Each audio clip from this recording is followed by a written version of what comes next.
A paz de Jesus, tudo bem com vocês? Meu nome é Lucas. Hoje estamos mais uma vez no nosso novo quadro aqui do canal, Conhecendo os Santos. E hoje eu vou falar um pouquinho sobre São José de Anchieta. Ele que foi um santo que teve uma grande participação aqui no Brasil. As minhas fontes de pesquisa, eu esqueci de falar no último vídeo, né? Mas é Vaticano News, eu também usei um pouco do site da Canção Nova e do Instituto Hesed, tá? Caso vocês queiram confirmar algumas das informações que eu vou trazer aqui. Então vou começar a contar um pouco da história de São José de Anchieta. Próximo a um vulcão na ilha canária de Tenerife, a ternura de Deus desce através dos afetos de Mência Dias e João Lopes. O menino José, que nasce em 19 de março de 1534, na cidade de São Cristóbal de Laguna, durante sua infância, recebe dos seus pais uma educação profundamente cristã. Também foram eles que o instruíram em suas primeiras letras. Aos 12 anos, seus pais o enviaram a Portugal para estudar no Colégio das Artes. Ali, distinguiu-se por sua disciplina e vida de virtudes. Com apenas 16 anos, diante de uma imagem de Nossa Senhora do Bom Conselho, fez um voto de castidade, consagrando sua virgindade à Virgem Maria. Algum tempo depois, ingressou na recém-fundada Companhia de Jesus, onde desenvolveu uma piedade eucarística extraordinária, participando de várias missas. Ele chegava a acolitar 5 missas por dia e aprendendo a adorar o Senhor na hóstia consagrada. Apesar do seu entusiasmo, o noviço Anchieta tinha uma saúde muito frágil, por conta de um problema sério que tinha na coluna. O rapaz chegou a supor que jamais poderia ser jesuíta. Por providência, o padre Manuel de Nóbrega, que já estava no Brasil, chamava os membros da companhia para cá, principalmente os doentes, pois dizia que o clima daqui faria que se recuperassem logo. José de Anchieta veio então para o Brasil por uma questão de saúde, mas já na viagem foi obtendo melhora ao cuidar de seus companheiros de tribulação que ficavam enjoados por causa do mar agitado. Além de dar aulas para seus irmãos de companhia, Anchieta, em um prazo de 3 anos, aprendeu tão bem a língua tupi que escreveu uma gramática. A catequese que dava às crianças era tão eficaz que elas começavam a fiscalizar os seus pais para que eles não pecassem, desenvolvendo-se nas tribos indígenas uma verdadeira infância missionária. José de Anchieta, bem como o padre Manuel da Nóbrega, estão ligados à fundação das cidades de São Paulo e Rio de Janeiro. Logo ao chegar ao Brasil, os dois empreenderam sua primeira viagem a fim de criar um colégio, e no dia 25 de janeiro foi celebrada a primeira missa na região que hoje é a cidade de São Paulo.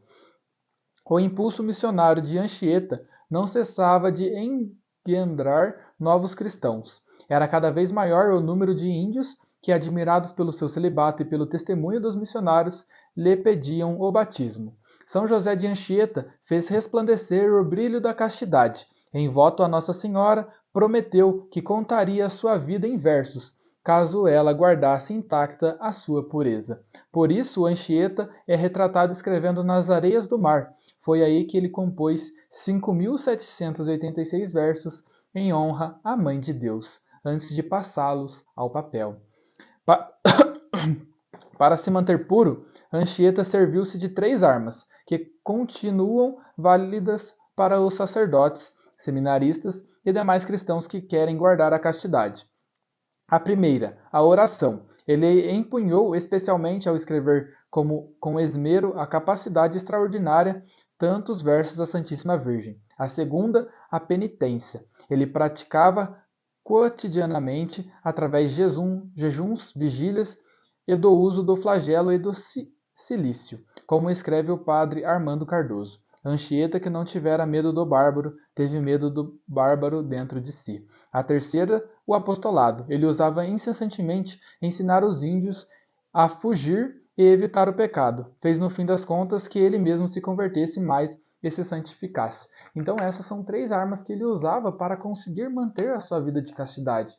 Você vê, ele é tão difícil manter a castidade, né, principalmente nos dias de hoje, mas o São José Anchieta, ele desenvolveu esses 3 métodos, né? Principalmente a vida de oração, é algo que é muito importante. A segunda, a penitência, né? Quando você faz a penitência de alguma coisa durante o seu ano ou durante alguns dias, comumente na sexta-feira é um dia de penitência, né? Um dia que é bom não comer a carne, né? A igreja ensina nós a fazermos esse dia de penitência e não comermos a carne.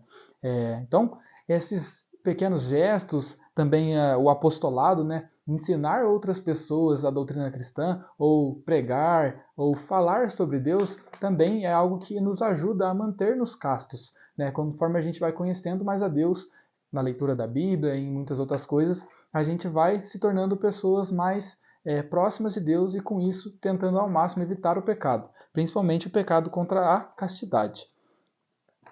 Algum tempo depois, na Bahia, José de Anchieta, já com 32 anos, foi finalmente ordenado sacerdote. Sua primeira missa foi celebrada com todo o zelo e piedade de um verdadeiro amante de Jesus Eucarístico. Depois dessa se seguiram muitas outras, rezadas nos mais remotos locais, já que o caráter sacerdotal não o destituiu de sua evidente vocação missionária.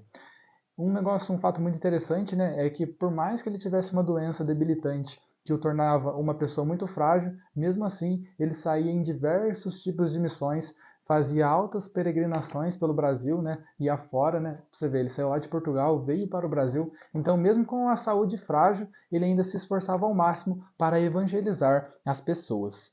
Anchieta também amava a arte, com a sua sensibilidade e gosto também pelo teatro. O apóstolo compôs inúmeras peças que passaram a ser apresentadas em diversos lugares para evangelizar. Escreveu cartas que se tornaram relevantes para a história do Brasil. Por todos esses portentos, Anchieta, além de ser considerado um dos pais do teatro e da literatura brasileira, é ainda estimado como o primeiro promotor da cultura no Brasil. Então, Anchieta, além dos suas grandes contribuições para a igreja, também contribuiu muito para a nossa história do nosso Brasil. Ele que foi um dos pais do teatro e da literatura brasileira. Ele que foi um dos que mais trouxe essa parte, né? Ele alimentou a nossa cultura brasileira.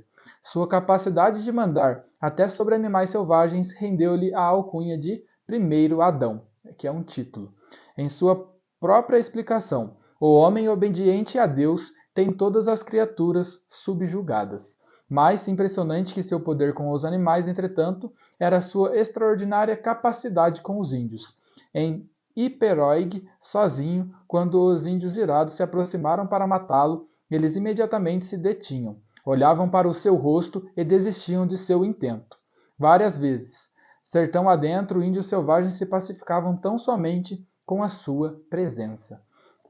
Os últimos momentos da vida de Anchieta foram vividos em Heritiba, atual cidade de Anchieta, no Espírito Santo. Ali, mesmo com a enfermidade bastante avançada, não permitia que esta o impedisse de servir. Nas suas últimas horas, ainda se levantou do seu leito para preparar um remédio a um companheiro que estava enfermo. E quando dava seus lentos passos para servir seu irmão, sofreu um ataque que pôs fim à sua vida. Estava com 63 anos, era o dia 9 de junho de 1597.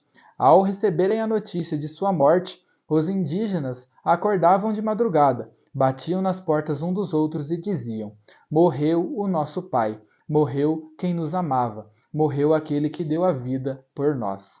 O corpo de Anchieta foi levado até Vitória, onde foi sepultado. Durante a missa de corpo presente, foi aclamado pelo bispo Dom Bartolomeu, apóstolo do Brasil. Então, São José de Anchieta, ele é considerado apóstolo do Brasil. No dia 22 de junho de 1980, o Papa João Paulo II o declarou bem-aventurado.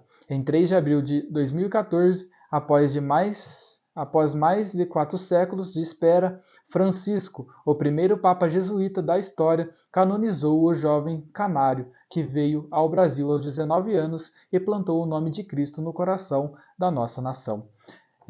Ele tinha o apelido de Canário, muito por conta das poesias que ele fazia, né? Eles chamavam também ele de Canário.